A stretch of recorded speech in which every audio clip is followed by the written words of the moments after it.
भगवानलाई खीर पनि खुवाइने, पैसा पनि खर्च नहुने। यो बढिया छ महाराज। त उनले के गर्न थाले, भोलिपल्टबाट मानसिक सेवा गर्न थाले। अब पहिलो दिन त 2 मिनटमा मानसिक सेवा भयो, दोस्रो दिन 4 मिनट, तेस्रो दिन 8 मिनट हुँदा हुँदै 2-3 महिना पुग्दा त भगवानसँग प्रेम पनि भयो। उनलाई मानसिक सेवामा 4 घण्टा लाग्न थाल्यो। कति? 4 घण्टा। अब त एकदम प्रेमले सानो कुरा। पहिला त भन्थे म भगवानलाई डायमन्डको माला लगाइदिए, सक्यो। नै अब नै म भगवानलाई डायमन्डको माला यसरी घुमाएर लगाइदिन्छु, यो अलि मिलेन, यता अब अलि स्वाज, अब यो डायमन्डमा अलिकति रेशमी वस्त्र जड्न पाएँ, यसरी मेरो भगवानलाई म तिलक अलिकति बिग्रियो, अब यसरी यस्तो भाव आयो महाराज। 4 घण्टा लाग्न थाल्यो सेवामा, 4 घण्टा। आज सबै सेवा गरेर मानसिक रूपमा महाराज भगवानको सेवा पूर्ण भयो। अब खीर बनाउँछु भनेर महाराज अब गएका, अनि त्यसपछि खीर बनाउँछु भनेर अब गाईको दुध दुहेर लिएर आएँ मैले, दुध बसालेँ।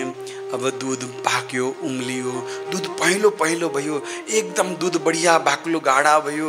अब अलिकति 1 मुठी चामल राख्छु, बढिया बनाउँदैछु, केसर राख्छु, केसर राखेँ, अनि चिनी निकाले, बोले चिनी राख्छु, चिनी निकालेर यसो अनि यसो हेरेको त यो मुठीमा धेरै चिनी आएछ, यत्रो खर्च किन गर्न पर्यो, अलिक कम गुलियो पनि हुन्थ्यो भनेर अलिकति चिनी डिब्बामा झार्न खोजेछन्। भगवान ल्याएर च्याप्पै हाँस्न मात्र भएछ। अरे भाइ, यो त मानसिक सेवा हो, तेरो के खर्च भएको छ र? बोले भक्तवत्सल भगवानको।